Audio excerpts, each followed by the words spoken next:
शिक्षा तो लाई है, लेकिन हिंदुस्तान की दुनिया की जितनी समस्याएं हैं वो किसने पैदा करी? आइए शिक्षित लिखते हैं, अशिक्षित लिखते हैं और समस्या लिखते हैं। आइए, पहली समस्या बेरोजगारी किसने पैदा करी भाई? शिक्षित लोगों ने, क्या अशिक्षित लोगों ने? शिक्षित लोगों ने।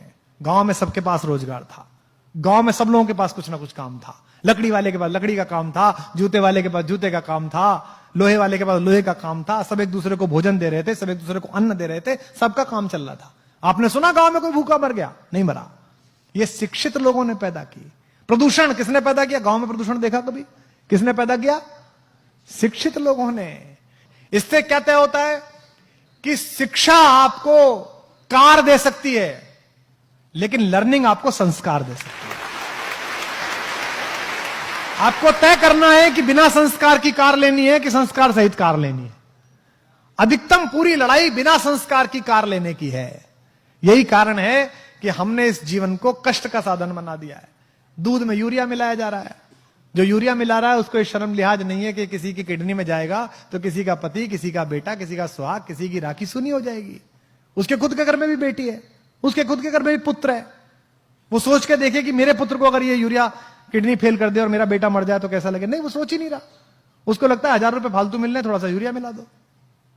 सब्जी वाला यही कर रहा है आपके साथ, अफसर आपके साथ यही कर रहा है, सरकारें आपके साथ यही कर रही हैं, नेता आपके साथ यही कर रहे हैं, क्योंकि हमने इस पूरे प्रोसेस को लर्निंग का बनाया ही नहीं है। हमने इस पूरे प्रोसेस को शिक्षा का बनाया है।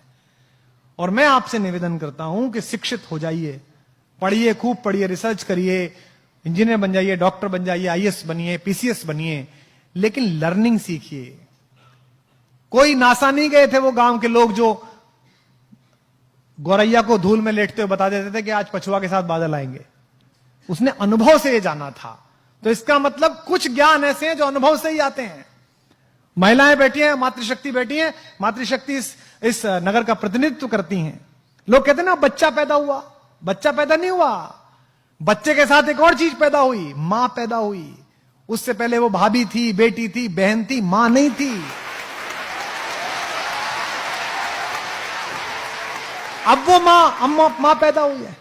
मेरी पत्नी मेरी बेटी को डांटते हुए अक्सर कहती है, तू बनेगी ना मां तब पूछूंगी तुझसे। उसको लगता है खराब बात है। अरे ये सही बात है, क्योंकि उससे पहले वो सिर्फ बेटी थी, सिर्फ वो पत्नी थी, सिर्फ वो बहन थी। जिस बार पहली बार उस शिशु ने आकर किलकारी भरी, उस दिन मां को पता चला कि मैं मां हूं, मेरा बोध क्या है, मुझे जगना इसके अनुसार है, मुझे सोना इसके अनुसार है, मुझे इसका सब काम करना है। उस दिन से उसका बोध पैदा हुआ।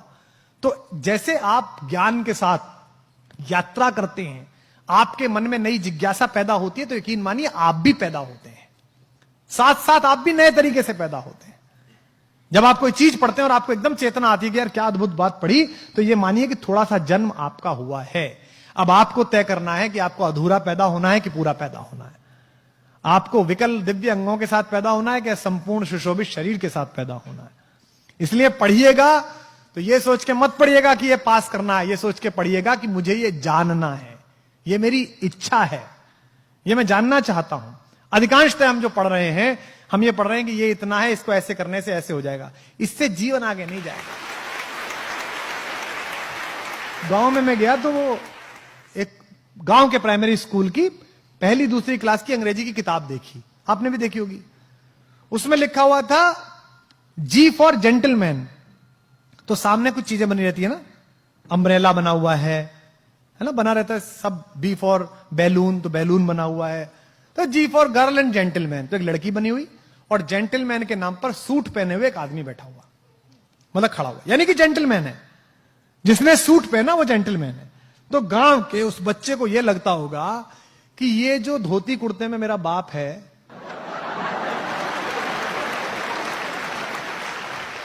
ये जो खेत में जाता है, गुरु ये जेंटलमैन नहीं है।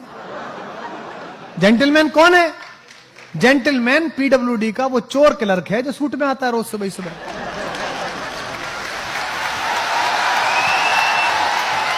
यही तो हुआ।